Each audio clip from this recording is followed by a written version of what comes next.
This video is part 2 of my coverage of Chapter 14, Zen and the Buddhist Tradition, for PSY 230, Personality Theory. Where we left off, we had talked about the Four Noble Truths and the Eightfold Path. Now we need to talk a little bit more about meditation in the Zen tradition. And again, just a reminder, we're talking about how Zen Buddhism has been imported into Western psychological theories and used in Western psychological practice, primarily in counseling to help people as they are coping with depression and anxiety, but also as they're attempting to work on their own personal growth. So your authors talk about how meditation in a Zen context typically focuses on being able to concentrate and sit with awareness. This concentration allows people to, by creating a reduction in tension, by relaxing but remaining alert. So this is not for the purpose of feeling sleepy, but being fully conscious, fully aware, fully alert, but bodily quite relaxed and showing an absence of tension. One thing that is part of the practice is being able to monitor one's own thoughts, but not be caught up with them, not be overwhelmed by them, not be obsessive about them.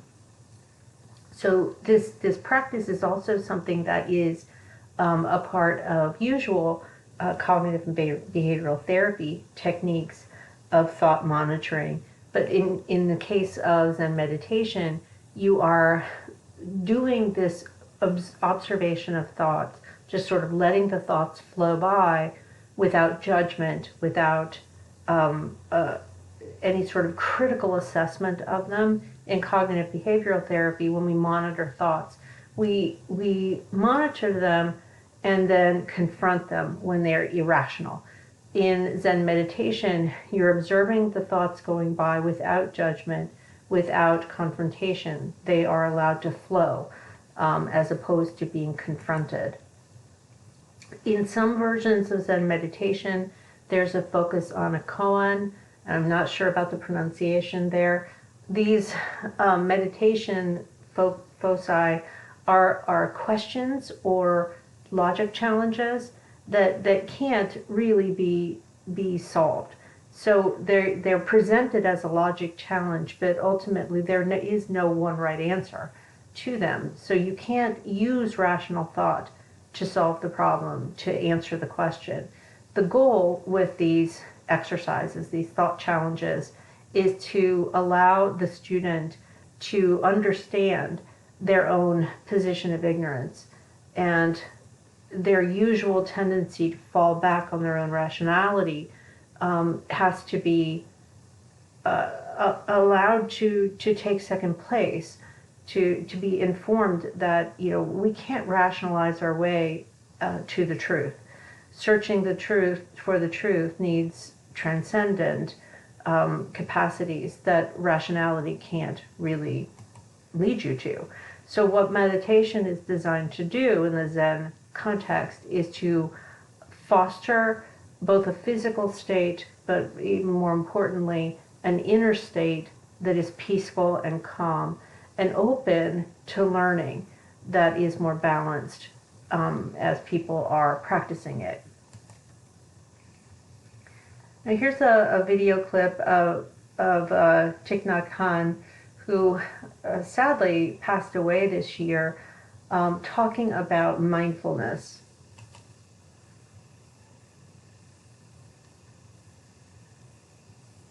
Mindfulness is the capacity to be aware of what is going on and what is there. And the object of your mindfulness can be anything. You can look at the sky, you breathe in, and you say, breathing in, I know, I'm aware of the blue sky. So you are mindful of the blue sky. The blue sky becomes the object of your mindfulness. Breathing out, I smile to the blue sky. This This is another kind of practice. And first of all, you recognize the blue sky as existing. And if you continue the practice, you see that the blue sky is wonderful. And it may be that you have lived 30 years, 40 years, but you have never seen and touched the blue sky that deeply. And touching the blue sky is also to come into contact with one of the wonders of life. And touching the blue sky can make you very happy. And you can touch the beautiful sunrise, you can touch the beautiful people around you, you can touch the songs of the birds, and the luxurious vegetation, the cherry blossoms. There are plenty of things that are wonderful around you and even in yourself. Like you have eyes in good condition. You need only to open your eyes in order to see the blue sky and all kinds of forms and colors. And you know that your eyes in good condition is one of the conditions that can make you happy right here, right now. You have a heart that still functions normally. Having a heart that still functions normally is a wonderful thing. And when you touch these positive things, you can be very happy right now. You cherish these wonders of life that are available, and you come to realize that conditions for your happiness are more than enough for you to be happy right here and right now. You don't have to run anymore for other conditions of happiness. So the Buddha advised us to be mindful of what is going on. Firstly, because by doing so, you have a chance to realize that there are plenty of conditions for you to be happy right here, right now. And if you recognize these conditions, you can be happy and you will stop running. Stop running is very important because many of us are still running. We have run for our whole life, and we have the impression that we have not got what we really want. And the practice of mindfulness helps us to stop running, to realize that happiness is possible in the here and the now, so that you can nourish yourself and heal yourself. Because boiling some water and making some tea. So that's a summary of the basic approach to mindfulness meditation from the master Thich Nhat Hanh. When we talk about mindfulness meditation, and there are a lot of really wonderful books describing how mindfulness meditation has been incorporated into therapeutic techniques. For instance, there is a version of cognitive behavioral therapy that involves mindfulness meditation. So it's a real modification of the approach that takes advantage of using mindfulness techniques to enable people to bring to themselves a deeper sense of inner calm, a heightened awareness of their ability to monitor their emotions and to feel more in the moment, as opposed to being overly backward focused, so focusing on past experiences and moments, and more not being overly obsessed with the future, but being present in the moment, as Thich Nhat Hanh said, right here and right now. If we are able to focus on that moment, that present moment, it allows people to be more calm and more aware.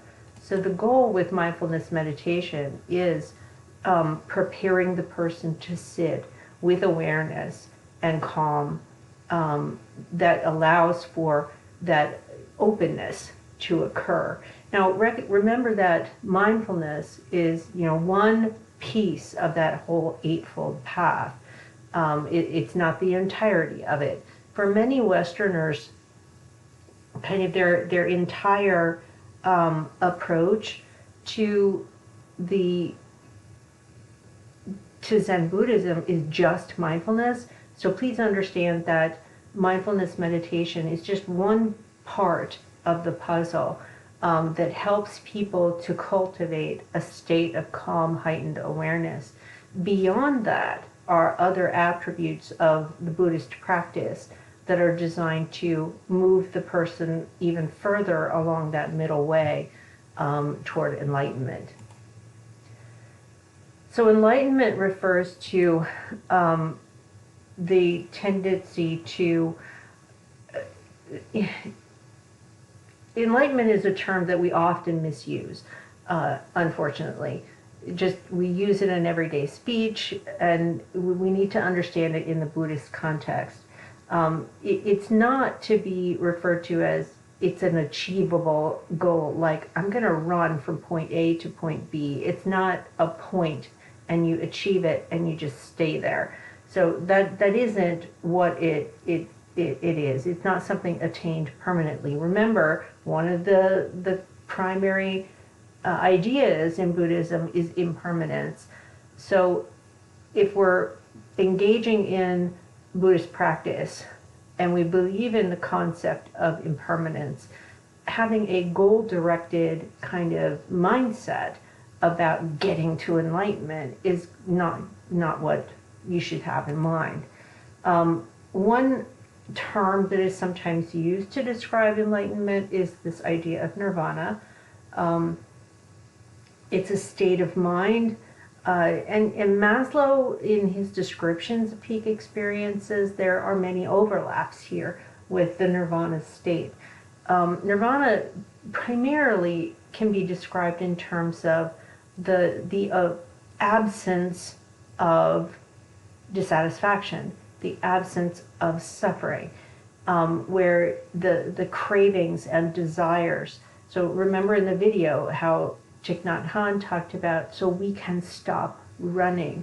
Think about how much of your day you're just running from one thing to the next thing to the next thing, and you're thinking about all the things you still have to do, and you're still running and still running and still running. That's a state of suffering and a state of dissatisfaction, a state of just pressure. So the goal of enlightenment, another way to think about it, is this state of mind in which desire has been put away. And how do you attain that? Well, the Eightfold Path kind of outlines the process that Buddhists believe will lead to the cultivation of the kind of mind, the kind of body that will allow that to occur. So it requires discipline, meditation, and embracing the belief system of impermanence and shedding attachment to the ego. Nirvana can also be interpreted as extinction, where in the mind, and this is more of the cognitive side of enlightenment, is where these artificial boundaries, those artificial senses of goal, of object, they're disappeared, or at least de-emphasized in terms of their importance. We often kind of look at our lives as saying, we have to get to X, we have to get to this point in order to be happy. So we run and we run and we run to try and achieve that goal state. And then we get there and we're surprised when happiness just doesn't manifest itself. So the Buddhists argue that when we overinvest in these concepts, these notions, these ideas about happiness, we are fooling ourselves. We're living in a state of illusion, of ignorance of what really matters. Another word that's sometimes used to describe enlightenment is Satori. So it's a Japanese word, which, and getting a translation that fully does justice to the concept is challenging at best. But as your authors put it, it's often defined in terms of intuitive understanding. And what's being referred to there is the opposite of ignorance, where you experience kensho, which refers basically to understanding your own true nature. For the Buddhist, this experience is a moving thing. It's progressive, it changes constantly and is dynamic. It fits in some ways Maslow's description of self-actualizing, the experience of self-actualizing. When we feel the most authentic in the context of experiencing your own nature is those moments, and you've had moments like this that you may not have noticed, or they were fleeting, but they felt utterly blissful. They're sometimes described as flow experiences, much like Maslow's description of peak experiences. So when we're in this flow state, we can experience kensho. Now, as your authors put it, describe it, we have to kind of try and, for us as Western students of psychology, trying to understand how do we apply Zen Buddhist concepts to our understanding of human personality, we need to make a distinction between kensho and satori. Satori, according to Beckwith, is a sudden awareness, a sudden awakening, where people come to a new understanding of what is going on, essentially. It's sometimes described by people as having a direct awareness of meaning. Sometimes it's a direct awareness of intention, of truth, a direct understanding of what's happening. Satori can be experienced in some cases as a very freeing experience, where the person feels unburdened and has an opening capacity because of this sudden awareness or sudden awakening experience.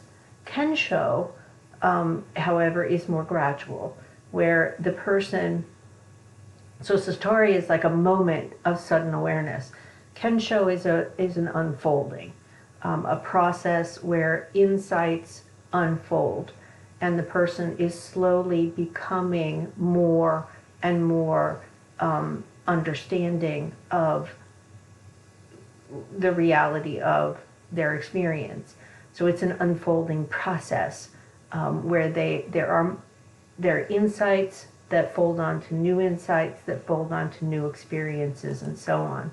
So Kensho's, like, as your authors put it, is a marathon, where you are having incremental experiences of growth and a setback, growth and setback, growth and setback, that ultimately keeps you moving along that path.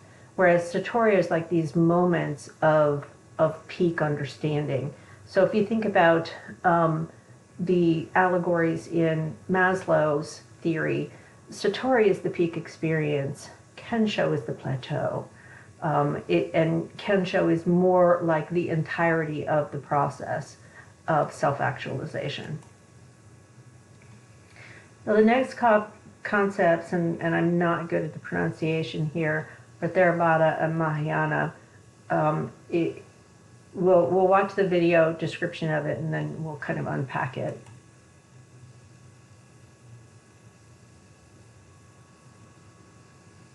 What I'd like to do in this video is talk about the major schools of Buddhism as it is practiced today, and can be broadly divided into Theravada Buddhism, which means school of the elder monks, and Mahayana Buddhism, which means great vehicle, Maha, or great. So first on the commonalities.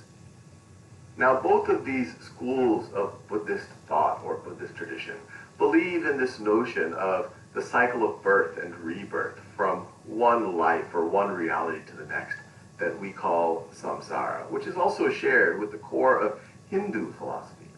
And this idea that your goal should be to realize that all is thought, to escape from the dukkha, and eventually obtain nirvana. Now, the difference between the two schools of thought, in Theravada Buddhism, it is much closer to some of the original practices or teachings that we see with Siddhartha Gautama Buddha. That is a very personal journey, that is all about the individual through meditation, perhaps with some help from some teacher, recognizing the non-self, recognizing that we are all one, and eventually, either in this life or in future lives, achieving nirvana. Now, Mahayana Buddhism actually encompasses a very large set of various practices, but the general idea is that you might have help as you try to achieve nirvana.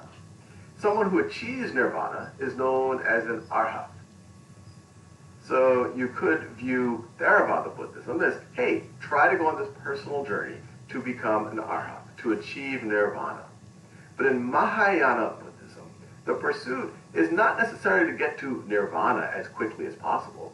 It's to get close to nirvana, but then help others try to achieve that same state. So the real goal is to be a bodhisattva. Bodhisattva. Now the word bodhisattva is used in both traditions. In Theravada Buddhism, it's referred to someone who is trying to become an arhat, someone who is on the path to achieving nirvana. In Mahayana Buddhism, it is someone who has almost achieved nirvana, but holds that off in order to help the rest of sentient reality, the rest of sentient beings, eventually achieve nirvana. And if you aren't one of the bodhisattvas, you have that help not only from bodhisattvas, but there's a fairly large grouping of celestial beings that are there to help, that are there to help focus your meditation and your energy. And what you see here is a depiction that's not atypical from a Mahayana Buddhist shrine. In the middle here, you have Amitabha Buddha. And a significant chunk of Mahayana Buddhists believe in Amitabha Buddha. And you could view him as someone as revered or as almost a deity-like figure. And this idea that by visualizing, by focusing, by invoking Amitabha Buddha, that you can get to his pure land of bliss, known as Sukhavapi.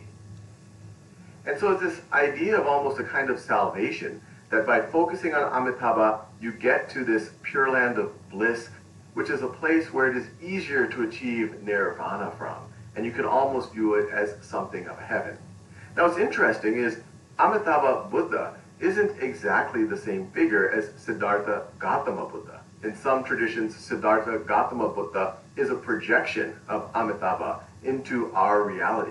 And in some Mahayana belief systems, there are multiple realities, each with their own Buddha. And you can be born and reborn into these different realities. And the pure land of bliss, the Sukhavapi, is where you might want to go if you are following, if you are practicing this belief in Amitabha Buddha. So at a very high level, Theravada Buddhism is all about this personal journey, trying to follow in the practice of Siddhartha Gautama Buddha, through meditation, through recognizing the Four Noble Truths, by following the middle way, getting eventually in this life and in future lives to nirvana, becoming an arhat. Mahayana Buddhism has a more complex pantheon of celestial beings and deities, and it can be diverse from one part of the world to another. Eventually, the goal is for all sentient beings to achieve nirvana, but your individual goal can be better described as delaying nirvana, becoming a bodhisattva, and assisting all other sentient beings in achieving that nirvana. These are actually the attendant bodhisattvas on the left and the right of Amitabha Buddha. But you don't have just the help of the bodhisattvas, but there's also celestial beings, things that you can focus on, things that you can invoke to eventually help you get to that nirvana. Now, in order to see where it is practiced, we have this map right over here. First of all, most of Buddhism is practiced in the far east of Asia or Southeast Asia, and you see the various schools of Buddhism. So in red here, you have the Theravada, the school of the elder monks. In yellow here, you have Mahayana, the great vehicle. And in orange, you have Vajrayana. A significant chunk of Vajrayana Buddhists are often referred to as Tibetan Buddhists. And they're sometimes grouped with the Mahayana. It's closer to Mahayana. There's this notion of bodhisattvas. There are celestial beings. There are more rituals. Now, in terms of population, the country with the largest Buddhist population is China, roughly 250 million Buddhists of the 500 million Buddhists that there are in the world. But despite the fact that there are so many Buddhists in China, it is still only 18% of the entire Chinese population. In places like Burma and Thailand, you have a much higher percentage of the population that is actually Buddhist. In these regions of Southeast Asia, most of the population is Buddhist.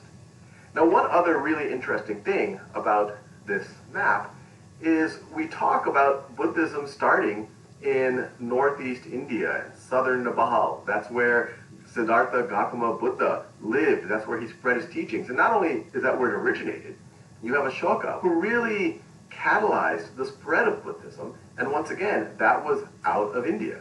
But when you look at this demographic map of where you have significant Buddhist groupings, you don't see a lot in India. You see a lot in Sri Lanka, and that's actually where the Theravada tradition comes primarily from. And there's a couple of interesting explanations for why you don't see it in India. One possible explanation is that it was so close to many versions of Hindu practice, and we talk about Hinduism as being this very diverse and open religion, that it really just got reabsorbed, reassimilated as part of the diverse Hindu tradition. In fact, many Hindus view Buddha as another incarnation of Vishnu.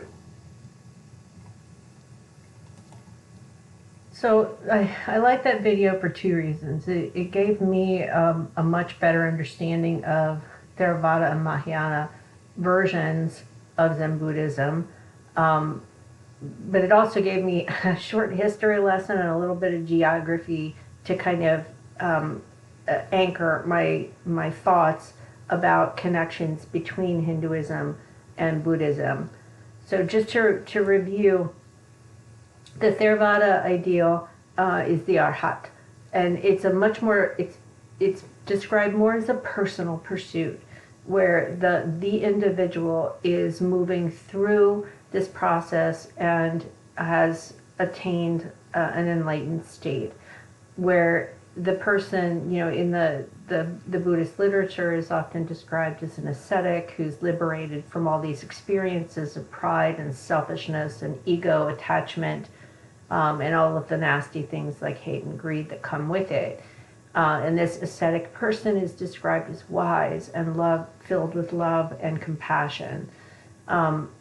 This individual description, then we need to balance that with the Mahayana ideal. The Mahayana ideal, the Bodhisattva, is someone who is enlightened enough to be a dedicated teacher, who then can support and bring others along the process, therefore delivering them from suffering, by teaching them the practices, by supporting them in their process, along with, as the video described, the celestial beings. And notice the fact that there are various branches and types, and these are just two of many branches within Buddhism that people get different things out of. Like Christianity, there are lots of different ways of thinking. They have kind of common elements and common beliefs, common structures, but there are different pathways that people can take to benefit from these practices. Now, if you're looking at, saying, I am a practicing Buddhist, that is my faith life, that is my faith practice, that's a different thing from saying, I'm going to use mindfulness meditation as a way to reduce my anxiety and depression. That's very different. So in for your purposes as a student of personality theory, you can ask yourself a question in a couple of different ways. How does the understanding of the Theravada and the Mahayana approaches to Buddhism, how does that help me answer the question, how does Buddhism inform the question, what does it mean to be a fully functioning human being? And what you have here, because that's what all of our personality theories do, is they tell us, what does a fully functioning person look like, and how do they get there? So in these two versions of Buddhism, you have a slightly different story being told, a slightly different image of what a well-lived life looks like, and a process for describing developmentally how you might get there, with somewhat different outcomes being specified. And that concludes part 2 of my coverage of chapter 14.